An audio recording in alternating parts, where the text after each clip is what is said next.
Welcome, gentlemen, to the Awfully Good podcast with Rich and Mike. How you doing today, Mike? I am fucking ecstatic. That's how I'm doing. Why are you ecstatic? It's because the Browns didn't lose today? The losing streak is over. The undefeated streak has begun. Let's go. But the winning streak hasn't started yet either. That's in, facts that I'm not looking at right now. All I know is that, hey, we're undefeated, and all I know is the Saints aren't undefeated right now. So obviously the Browns are better. Yes, they are. The Browns are a half game better than the Saints right now, apparently. So is a tie better than a loss, though? I mean, is it?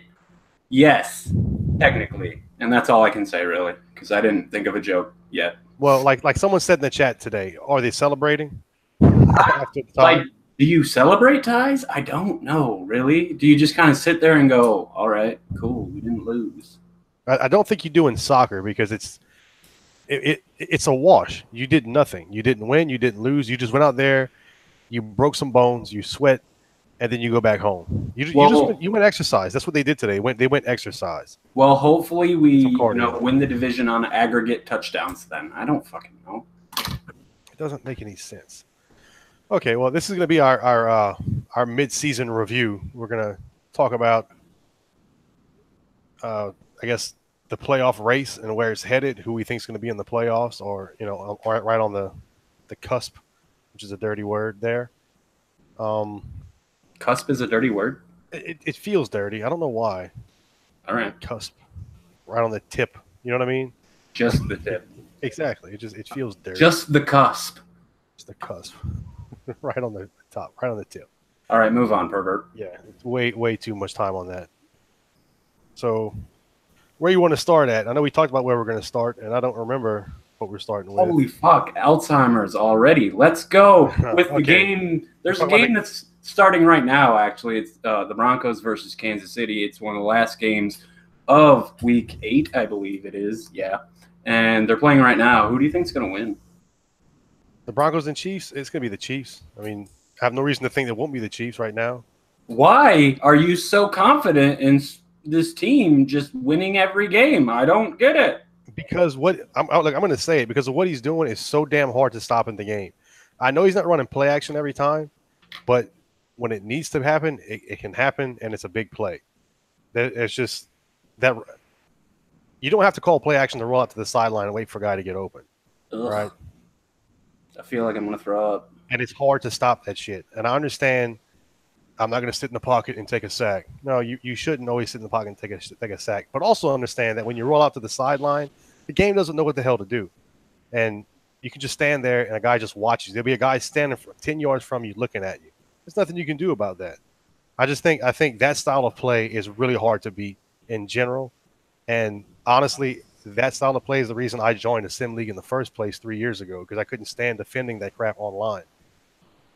I mean, what you keep saying style of play, and the word you're looking for is heroic. It's a heroic style of play because he calls different plays. It doesn't matter what play he caught style it is. It's a different play that he called before, right? It's very heroic of him because not only is he calling different plays, he's stopping other people from running the same shit over and over because he's so much better than all of us. He's our hero. He's not the hero we need or the hero we want, but he is the hero that we have. He's just a hero. I mean, where'd you go? Are you still there? Yeah, I'm still here. I was leaving you off a cliff. I was hanging you off the cliff there. Yeah. I felt like I was falling off a cliff, waiting around. But I will defend him on this side. He is a good user. He does have great reaction time on defense. He is a good user. The rollout stuff, it irks me. Like I said, it's not the whole reason, but it's a very large reason why I joined Sim Leagues, because that's been a tactic that guys have been using for years now in Madden Online.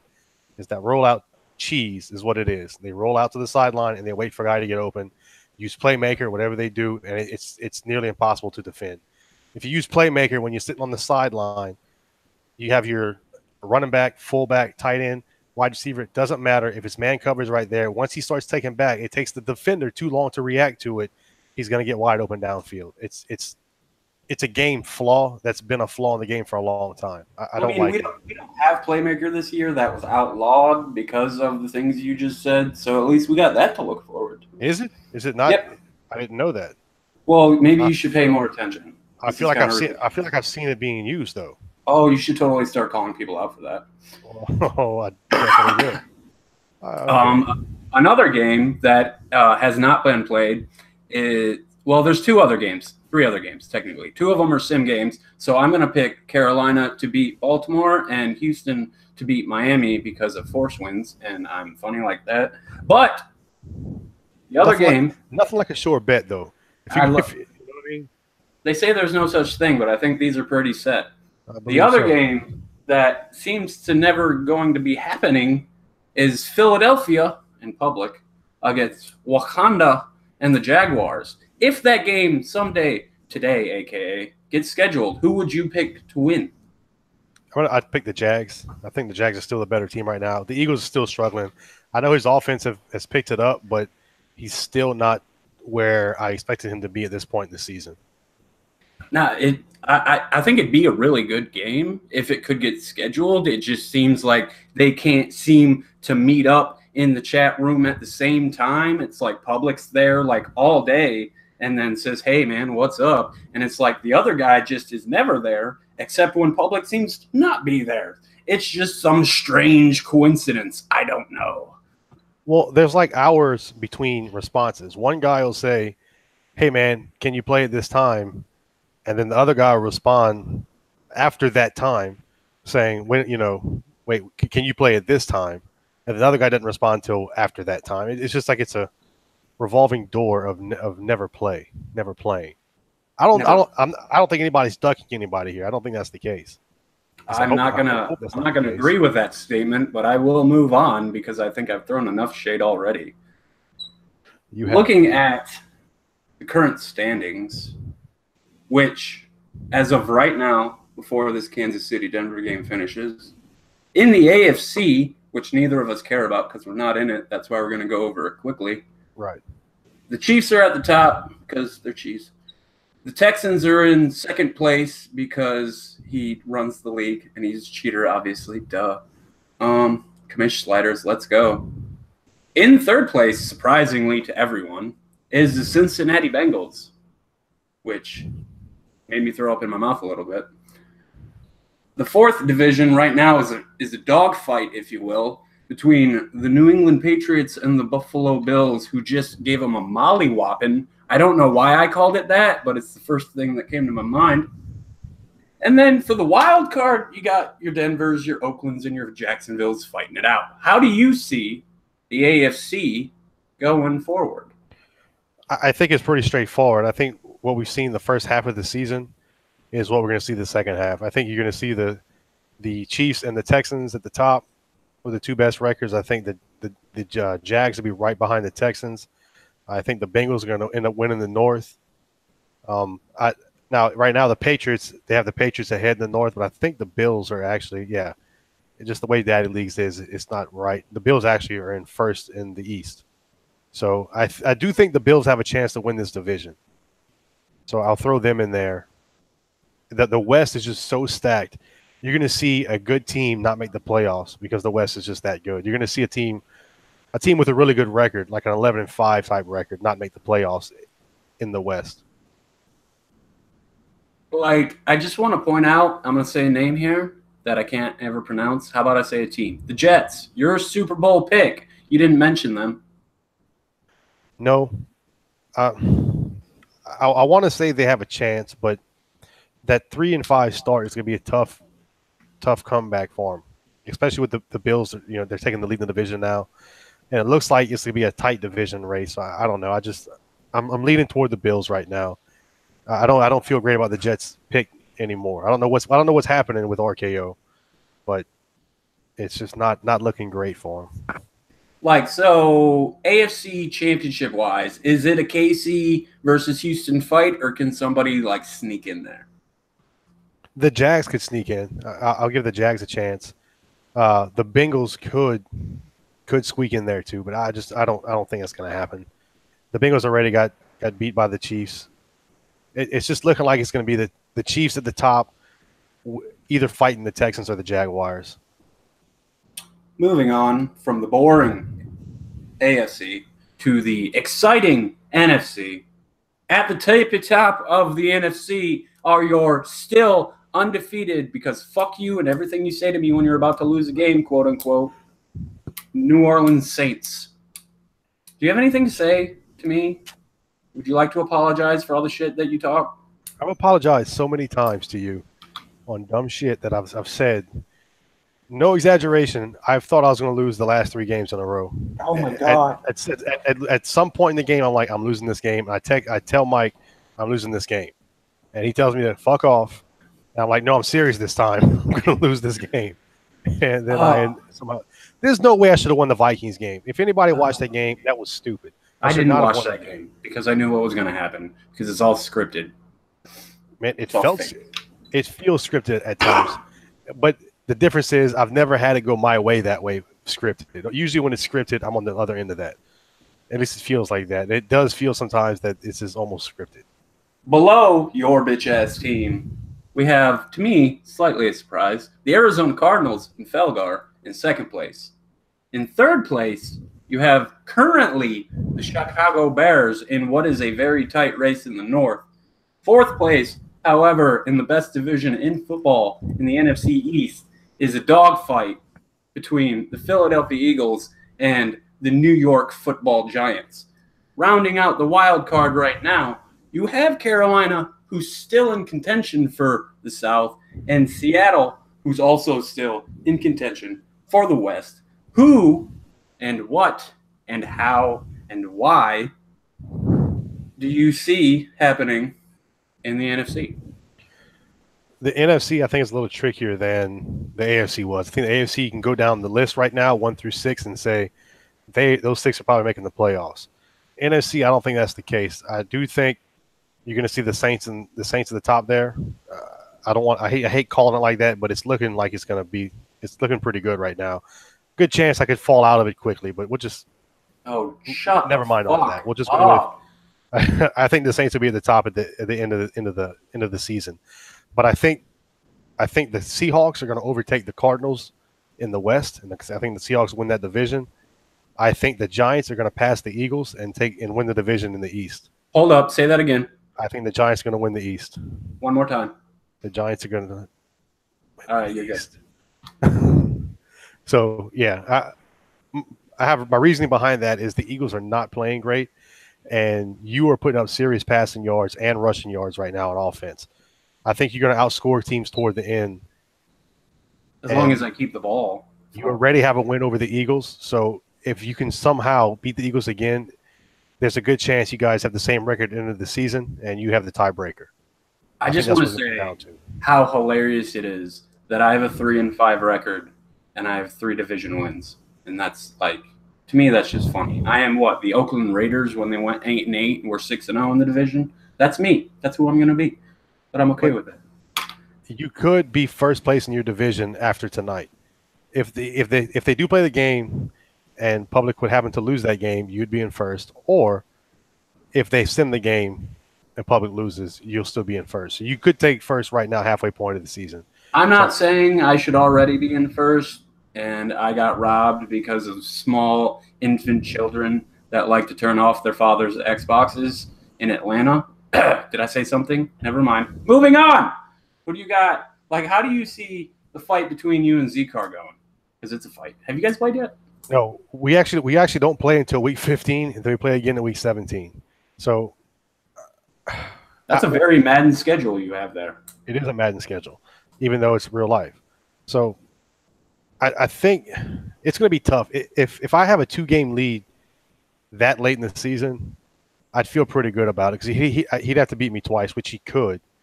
But even still, I don't know. He's going to lose tonight because he's getting the forced loss. So he's going to be 5-2. I'm going to have a 2-game lead after tonight. The issue right now, though, is I do have a rough schedule. I have the Rams. Then I have the Rams, the Bengals, the Eagles, and then back to the Falcons. So the next 4 games are going to be rough. If I can finish this stretch with 1 loss, I think there's a good chance I'll win the division over Z-Car. If not, if I come out with 2 losses, and let's say me and Z-Car are both have 2 losses after week 12, then there's a good chance that it's basically 50-50 at that point. Can you do me a favor and make me a promise that you don't make the Falcons owner quit again? You cut out right there. Say that again. Can you promise to me that the next time you play the Falcons that the owner won't quit? No, I cannot make you that promise. Why you gotta be such a bully? I don't know what it is, man. I beat, was it Ryan last year, and he quit after our game. He was the Panthers, and I played greatness, and then he quits, and then I don't know who's next. I mean, is J Shot going to quit? Is it going to be Ace? Is it going to be Z-Car? I don't think it's going to be Z-Car, but no. What do you want to talk about? I got some listings of things. You didn't really talk about the NFC North. How do you feel about the NFC North right now? I don't know what to think of because the Packers and the Bears neither one wants to take control of the division. The Bears have lost 3 games already, which I thought the Bears would have 1 loss at this point in the season. So I'm a little surprised that he's 4-3. The Packers, I thought were off to a slow start, and then somehow they're at 4-3 right now, sitting even with the Bears. I don't think the Lions at 3-4 are going to win the division. The Vikings obviously aren't having a great season when he has 2 wins right now, so that division's out of his reach. I don't know. I mean, there's not much to say about the North. It feels like there's 2 teams that are fighting for it with the Lions right on their tails, but none of the teams are really taking control and saying it's my division this season. Yeah, the NFC North sucks. Basically, is what you're saying. That's what I'm getting from it. Every team in that division sucks. That's what I hear, anyways. Not what I'm saying, but okay. For right now, though, I would like to start a special period of the podcast. It is a section that I call Things That Make Me Go, What? So, to lead off, because I was looking at some stats, which is what I usually don't do. I just try to, fuck it and do it live. But there's a few things that I noticed on the League of Daddies that made me go, what? One of them was the fact that the Los Angeles Chargers of San Diego have 3 defensive players in the top 5 for sacks. 3 is a specific number because that's 1 more win than they have. That's a funny stat.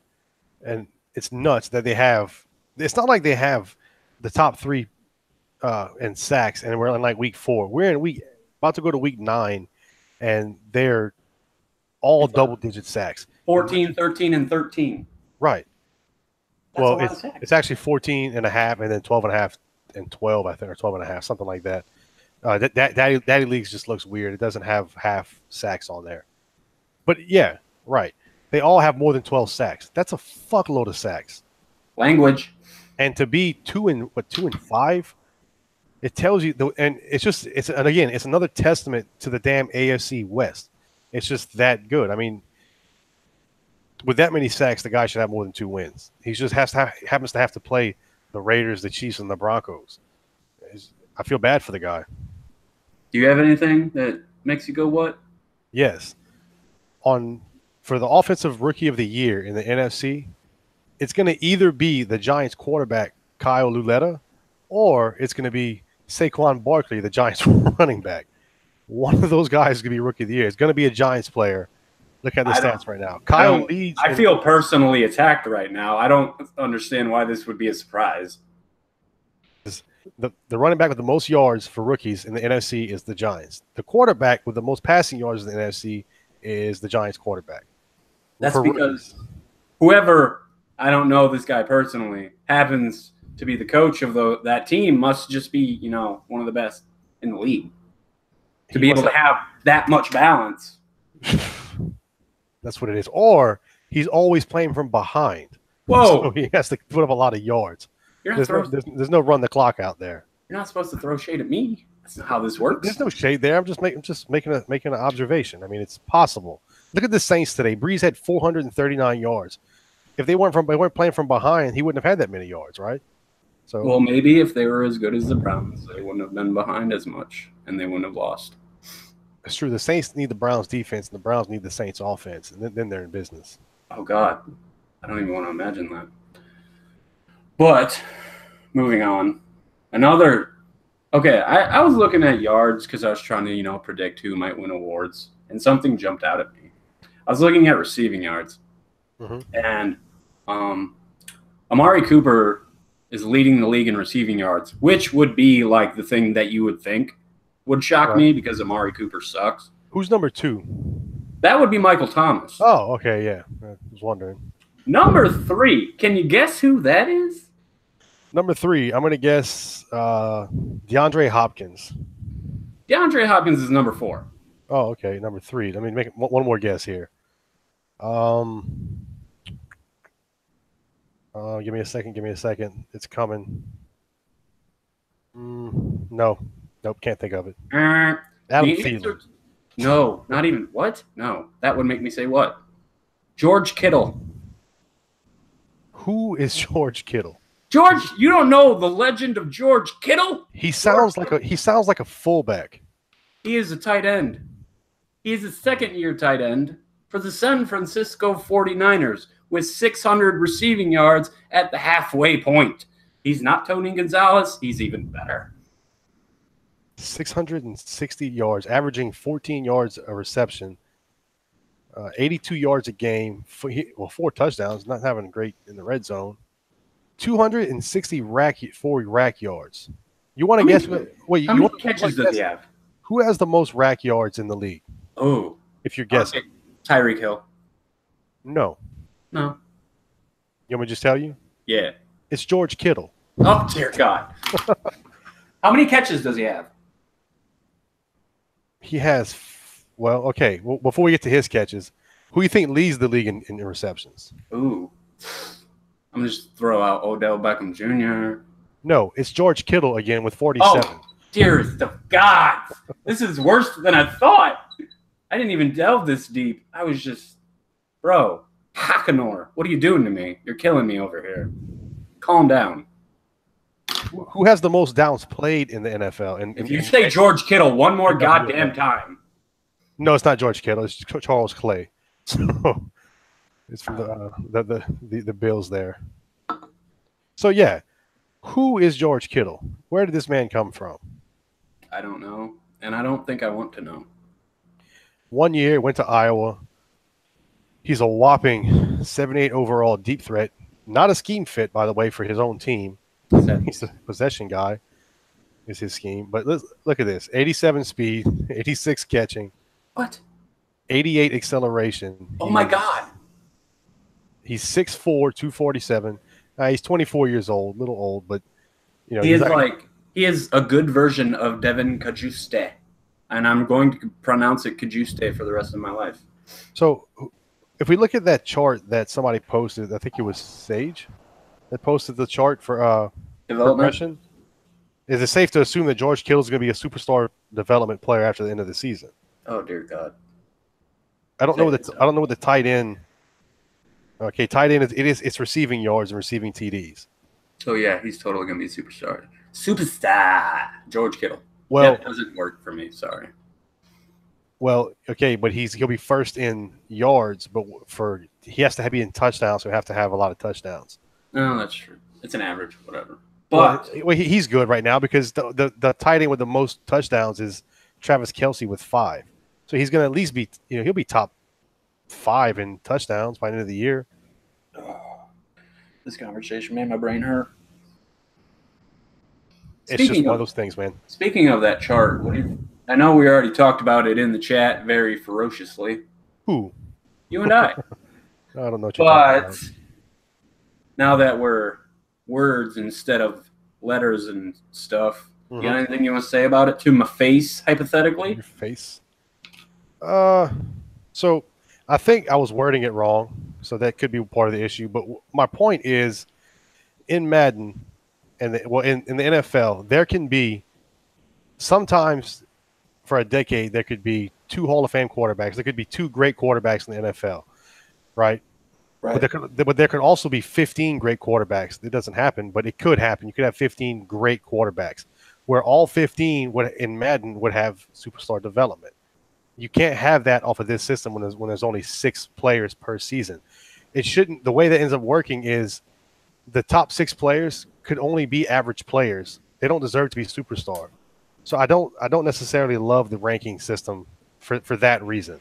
It shouldn't be that if everybody's quarterbacks had terrible seasons and only passed for like 3,000 yards and they all had 20 touchdowns and 25 interceptions, the guy who was the least shitty, the 6 least shitty quarterbacks shouldn't have superstar development. I'm not gonna disagree with that. That's a good point. But I don't totally agree. I don't like the idea that there's I like the idea that there's a set number of superstar, star, quick, and whatever, because it's a game. You have to have something like that. I understand it. Mm-hmm. But I don't like the idea that there can only be and there has to be this many superstars, maybe, I guess. I don't know. Well, that's my exact point, is that there has to be a certain amount, and there shouldn't be that way. It shouldn't be a minimum. It should be a max. I think it's what you're saying also, is that you're okay with a max, but maybe not a minimum is what we're not okay with. Well, I don't fully understand the idea of it, because if I understand the idea of it and things hold form, Kyle Lauletta is going to go from normal to superstar development. According to that chart, yes. And so would George Kittle. And I'm totally okay with Kyle Lauletta being a superstar development. That's fine, obviously. And maybe that's a little bit better than what it used to be, because it used to be Kyle Lauletta would have a great year like he is, and then maybe possibly would go up to quick development. Okay, but that system, on playing devil's advocate that way, Lauletta could have a great season, and then he just goes to quick, or he goes to star, superstar, whatever it would be. He'll go to the next development trait.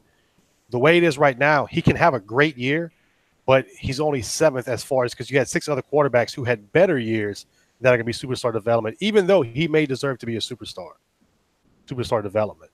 The reason that I'm generally okay with it is, 1, I don't really have a choice, and 2, the way development year to year is fluctuating, it's not like he's going to be a superstar forever. He still has to maintain that top 6 level to continue being a superstar. And then on top of that, as soon as he reaches a certain point, because he's already, he'll be 23 next year. Once he reaches 25 years old or whatever, to me as a quarterback, development's almost useless, because the amount of XP it costs to get a skill point at that point is so high that it doesn't, and your overall has progressed so much. But doesn't development affect your regression also when you get older? If like a superstar guy isn't going to regress as fast as a quick development guy. I cannot confirm or deny that. I believe I've heard people talking about it, and that I get it. But when you're a 29-year-old superstar development that's already a 90 overall, I'm okay with you not regressing as much, but you're also not progressing at all. So what's the big deal? Well, it's fine if you're not going to progress at 31, but maybe you shouldn't regress, because I don't know. Because I guess it doesn't matter, because you can still be superstar if you're still playing at a high level. Right. That's the thing. You still have to play at that high level. You're not just a superstar forever. Yeah, so I like that. On that side of it, I like it, but that's why I like the fluctuating development, because you should have to be consistent to keep your superstar development trait, or whatever your star, whatever it might be. You should have to play at a certain level to be on. I don't like that. It's the minimum that bothers me the most. It's not so much the way they go about it, and also we don't know if that's even true. That's just somebody posted that on Reddit. That's not from EA.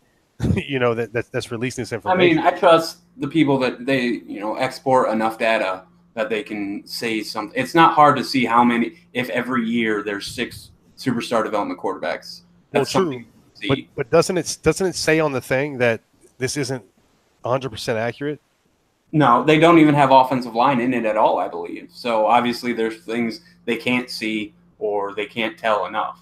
But I feel like it's enough of a guideline, and it's not anything that's really going to change anything. It's just nice to know, I guess.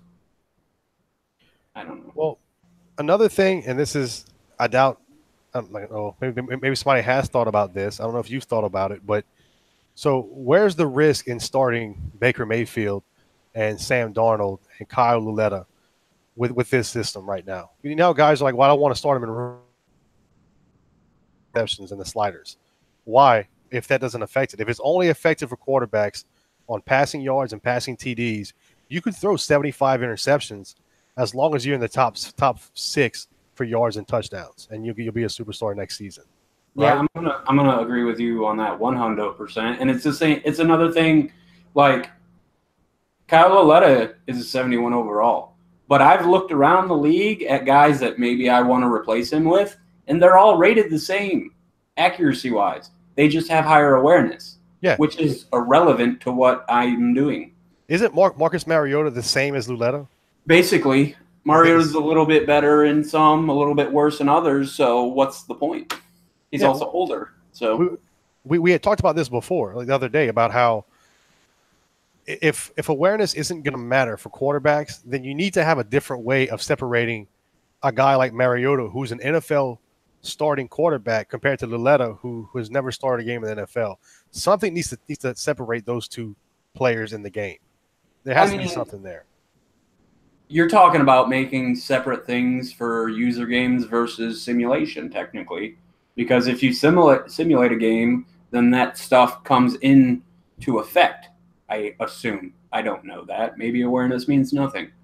It wouldn't surprise me. But that's how they try to sell it to us, is that awareness is for simulation. But it doesn't make sense that Luletta and Mariota are going to give you basically the same results week in and week out, because you're usering these players. There needs to be something that separates them. What I think that something should be is accuracy. I think the accuracy scale, I think it's ridiculous that there's a 0 to 100 scale and we only use like 20 points. It only goes from 25. Most of your quarterbacks are between 75 to 99, really. Yeah. So why aren't we using like 50 points of that, to where a guy like Luletta coming in should be in like the 60s, maybe, high 60s, low 70s. Mariota should be low 80s. Then you have a guy. Well, I'm going to stop you right there, because that's not just because Kyle Loletta is new doesn't mean he's less accurate than Blake Bortles. But okay, so I mean, you're right. So what do you do then? How do you separate the two players? I don't know, honestly. Do you make it to where there's I don't know, man. I don't even know what I'm getting to at that point. Maybe whenever at the snap of the ball, higher awareness, you would see the icons sooner for the receivers. You know what I mean? Now you're getting into fucking shenanigans and shit. Yeah, that's a whole different. Oh, wow. You just reminded me of something from a former league that we both used to be in. Like, for example, say we're watching a Super Bowl and it happens to have the Browns in it. I know that sounds weird to everybody else, but it happened. And Deshaun Kaiser is the quarterback, and he's a rookie. And he is up at the line making all kinds of audibles, like crazy audibles all game line. Like, isn't that kind of weird? Like, should you, as a 75 overall rookie, be able to go up and change whatever the hell you want? Maybe that's something along the lines of what you're talking about. That's exactly what I'm kind of getting at. That's where awareness could matter. Wasn't there a Madden? I want to say this was in Madden at some point, where if you had a Drew Brees type quarterback, if like a field general that with high awareness, they could see the defense. You remember that? Are you talking about the vision cone? Oh, this was pre-play. You could see the defense's play art. Oh, I don't remember that. That sounds like cheating. It may not have been Madden, but to me, there was a football game in the past where if you had one of these elite level quarterbacks that could read defenses in real life, whenever you would bring up the play art, you could see the defense's play art. And I think the worse they were, maybe you either didn't see it or it wasn't accurate, or maybe that was NCAA. I don't know. It sounds familiar. I know NCAA, they had the home field advantage where the play art would like scribbly and shake and you couldn't see certain routes maybe or whatever. Oh, okay. Well, what if we just had that in the game? Because that was an EA game before. What if Luletta, you come to the line and you go to look at the play art and you're just seeing the line squiggly all over the field, so it's hard to see the route. That's something, But it's also not real. I think to build on that though, something that they should work into is chemistry, and like maybe you have a wide receiver that runs the wrong route, something that never happens. They'll run a bad route, but like you have those option routes between a wide receiver and a quarterback, and sometimes they see the play differently. And the quarterback will throw it to a spot, and the wide receiver's over here, and it just goes either incomplete or straight to a defender. Then, I find that happens already in the game. That there's times where like my tight end's running he's either going to run like a little stick route or he's going to run an out. Yeah. And sometimes my quarterback will miss it. He'll throw out or he'll throw too far behind him. I feel like that happens but it's more of a timing thing than a misread the route thing. One thing I wanted to say back to development is the main problem for years, well, since they included XP in Madden, has been the way it works. Because in real life, quarterback or player or whatever gets better, and then they produce better. That's called a Jared Goff. In Madden, Jared Goff never happens. In Madden, you play better, and then you get all the XP, and then your player gets better. And it makes no sense to me. No, you're right. We had talked about that before too. That Jared Goff can't happen in Madden. He can't come in with normal development, or it would be quick now, have a bad season at 23 or 24, and end up being a really good quarterback. It doesn't happen. But I mean, overall, I prefer. Okay, look, we've had a half season now. Do you still prefer the new progression system over what we had in the past? The skill point system? God, yes, I do. So because it's just the idea that you can't. I was like, okay, I have this one guy. He's really good at block shedding, and I'm going to make him great at block shedding, and that's it. Nothing else. I'm going to keep his awareness down. He's still only a 75 overall, but on the line, he's unblockable. And now I'm just going to resign him for 7 years at a really cheap price. That's the main thing that I take away from it. Yeah, I agree. That's what I like. I like the fact that you can't dump all the XP on one thing. It just goes across the board, and they get evenly distributed now, and that's kind of how it should be. And it builds up quarterbacks and talks about it builds up awareness. The thing we just took a shit on, but awareness is key to overall, and overall is key to contract size, and contract size is one of the things that needs to be better to make the game harder.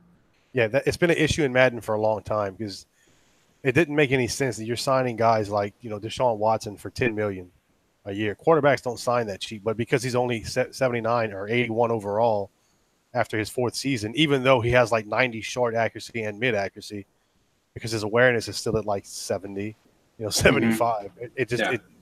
This way it forces you to have to pay them more. I still don't think it's exactly where it should be for at least for cap space, but it's much better than it was in the past, for sure.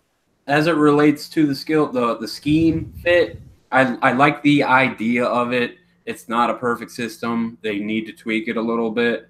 I'm not saying that you should be able to pick whatever you want for every single position, because then you make the whole thing pointless. There'd be no point to having it if that was the case. But I don't like the idea that I can't have a power offensive line with an elusive running back.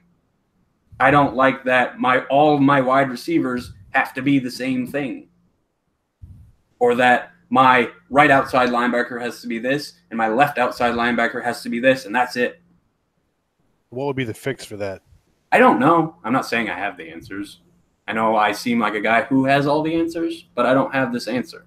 I just know there's hopefully something better on the horizon. Just wait till next year, whatever, yada yada. I've never even read about this or thought about the system we have now, and so what we have now is just almost shocking that they came up with this system. But I don't know what the fix would be. I know what you mean. Like with the Saints, I have to have one possession. I have to have possession receivers, or I have to have deep threats, and it seems like I should be able to get a balance. But at the same time, it makes sense because it doesn't let you. Let's say I want to have a deep threat wide receiver. So what I can do is develop one of these possession guys to be really good and then trade him for a deep threat. And then I'll have one good possession and one good deep threat. That makes sense. and it kind of does from the side of like most teams are good at developing, one type of receiver, I guess.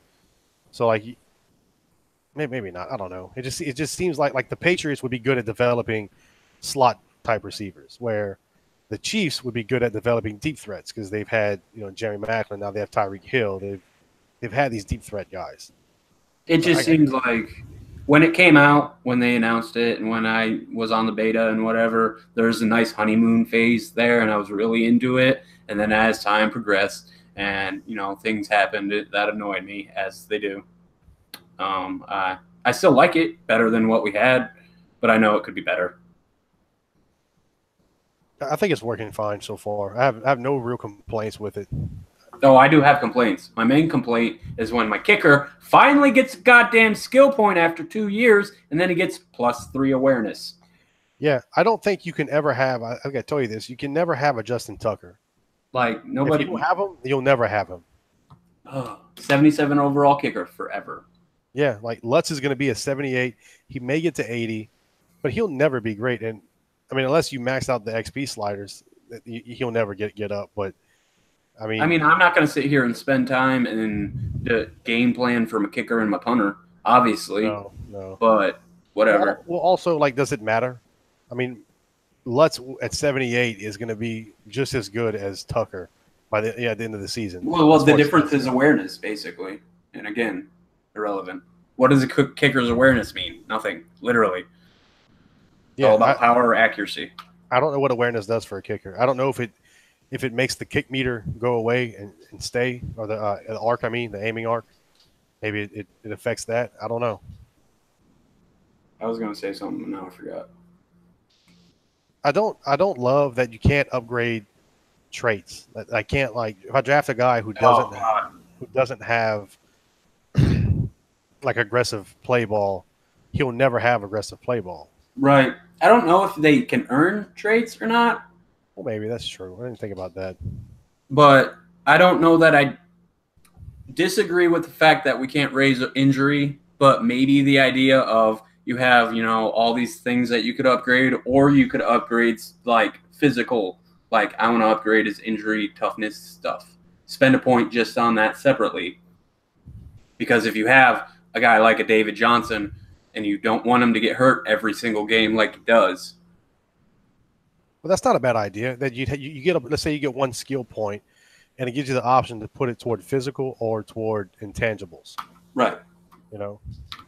Another thing that I was thinking about the other day is I don't like that when I go into game planning, this play section, like cover 3 or whatever, is locked into these separate positions.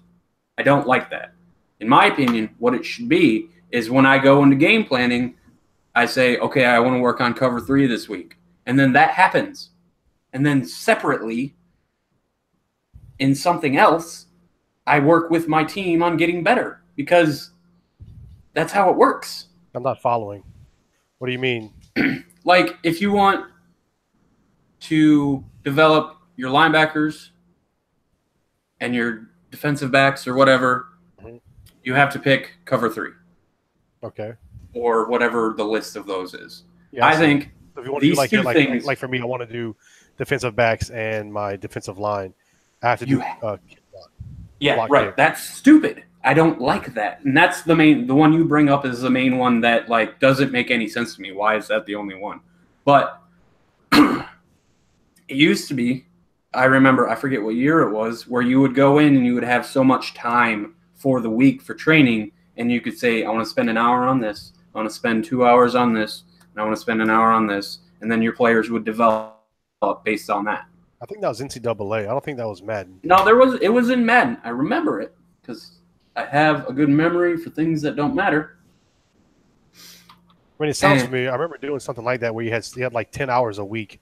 Right, and you could like put 5 hours toward one player, or like so many hours towards an entire core of players. Yeah, like a whole unit.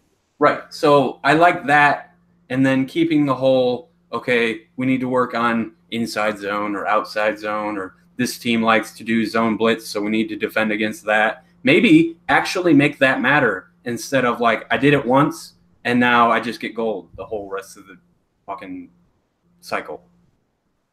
Does it give you a boost in game though? Whenever you do that, They say when you start a game, it does in fact give you a boost. I don't know what that means. What a boost means. If you run inside zone or if you pick cover 3 defense, that anytime those comes up, your team will get a boost. I don't know what that means. I don't like not knowing. I know it's green on the play screen. Right. It's a little green thing, but I don't know what it means. Maybe it's a boost in XP or something. I don't know. I've never noticed it to be. I guess maybe it's such a small increment too. It may not really matter. I feel like if I do kick blocking, that I get more kicks blocked. I do kick block every week, and I had 2 in one game. That's the only time. There you go. Well, I think I blocked one on you, didn't I? Yes, you did. So 2 games where I've had blocks. So maybe it does slight boost there. Anything else you want to ramble about? I feel like we've rambled for a while, and people stop listening. I don't think this is rambling. I think we're talking about the game, and this is. Well, I'm talking about the game. You're rambling. What? That doesn't make any sense. It does in my head. So I'm watching the Chiefs right now. The Chiefs and Broncos. It's 23-0. How's that game going? It's what? 23-0 Chiefs. Oh. In the third, what are you doing, baby? Started. But he hasn't rolled out. I haven't seen a rollout, so I don't know. Oh, did we put the fear of God into him? Is that what happened? Maybe. Fear of Chiefs? He with the fear of God, but he didn't even listen to it yet. Maybe he just sensed it. No, like people have been saying things, and I think last week he kind of toned it down a titty tat bit. Maybe he'll end up being even better. Who knows? I don't know. Oh, not looking good. So, but before we sign off here, do you see any teams that aren't in the playoff hunt that you think is going to make a push at the end and somehow squeeze their way into the playoffs? Teams that are not in that we're not talking about, that maybe they've just had a rough schedule and they're going to come on late. You just gotta make me Google things, don't you? And by Google, I mean bring up Daddy Leagues on my phone that's gonna die. How about you go first while I'm looking shit up? Because I assume you don't have one. Oh, that's cool. Whatever. I'm gonna talk about the AFC North because I feel like the Bengals are 5-3 and everybody else sucks. But I feel like somebody in that division can play better. And by somebody, I mean all 3 of them. I know that Arlen can play better, even though he thinks he's in Tank City. I know that B-More can play better because nobody in that division seems to have a 5'8" wide receiver. And I know my boy J-Feast better be able to play better because he is putting some shit out there that I do not appreciate. Well, I've played the Ravens. The Ravens are much better than 3 and 4. He just makes some bad throws on offense. Lamar Jackson got hurt. That helped me out a lot too. But I think he threw 5 interceptions in that game or 4 interceptions, something like that. So the Ravens are still better than you would think. Papa Perry and the Redskins, that was a tough game for me. And I know he's better than 0-7. I mean, he's not going to make the playoffs when he's 0-7. He's not making the playoffs, but I think it's a team that you see it on your scales and you're like, oh, they haven't won a game. They're not good. Right. He's going to beat somebody that we're going to be like, what the hell? Where'd that come from? I could see that. And I think as soon, he needs a little bit more on that. That roster is pretty solid. He needs a few more pieces, and he'll be able to have one of those teams where maybe if he messes up, it won't hurt him as much as it does now. What about the Titans at 0-7? Let's talk about the bottom there. You think they have any hope of turning around at all? Not just this season, but down the line. I don't know if I've played good old King Bernard. I can't remember if I have. I'm sure he hates me because I'm pretty sure he's a Giants fan. But I don't know. That team, I just don't like that team in Madden. It's not I don't like Mariota that much. I'm not a big Derrick Henry. Cool, you can truck people. That's great. It's not my style. I'm more of the spin you out kind of guy, obviously, as everybody sees. It just needs a lot, I think, especially defensively. Yeah, and not to mention he's playing the Texans and Jags twice a season, and the Colts aren't that bad either. They're 4. Yeah, they started out. Did we talk about the Colts yet? That might have been before the show, but the Colts did start out 3-0. And so did the 49ers at 3-0. And both of them since then have just fallen off a cliff. Colts at 4-4. 49ers at 3-4, I believe. 3-5. 3-5. He's 3-0 and he's 3-5. That's not cool. No, that's rough. I don't know. I think the Vikings could win a few games here. It really depends. The Vikings can come back mostly because the NFC North sucks. Well, I don't know. But the Rams are another team that are like that. The Rams aren't having a great season, but they could easily turn it around and contend at least, with that team. That team's ridiculous. Especially because they're obviously going to beat you, right? Like everybody else does. Yeah, of course he's going to beat me. So I'm playing like crap. We talked about this. The problem with the Rams, though, is that he does have to – there's two teams that are with only 2 losses in his division. So at 3-5, it's going to be a rough climb. He would probably have to win out, especially in the NFC. I don't think – like the AFC is going to have one of those 11-5 teams, like you said, that doesn't make the playoffs. But we know what the teams are. Like you can just kind of like pin the teams up and just slowly move them around. Yes. The NFC is still this kind of like moving, convoluted piece of who the fuck is going to be in it at the end.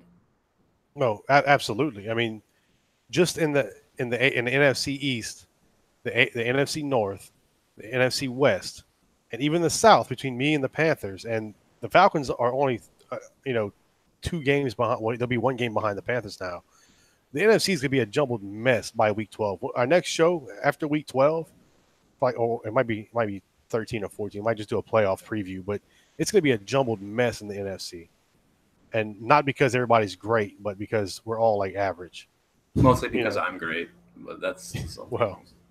So yeah, it's going to be interesting toward the end, I think, in the NFC. AFC, I think you're right. You can look at it and go down the list and say this team, this team, this team. And it's just going to be who's 1 and who's 6. Not much movement there. Well, I'm tired. Okay, yeah. Well, that's going to be it. I think this was longer than our other shows, but it felt better than the other ones. So, yeah, we got week 8's going to be finishing tonight, hopefully in an hour or so. I don't know if the Jags and Eagles are even going to play. I haven't seen anything in the chat. Maybe they've talked in DM or something. I don't know. I'm going to assume not. But, yeah, that's going to be the show for tonight. I hope everybody enjoys it and has a great week. The NFL season finally started. My team lost. Mike's team didn't lose. That's all that matters. Don't need to say anything else. They did not lose. We're good to go. So you guys have a great week, and we'll see you again in week 12. Good luck. Peace out, bitches.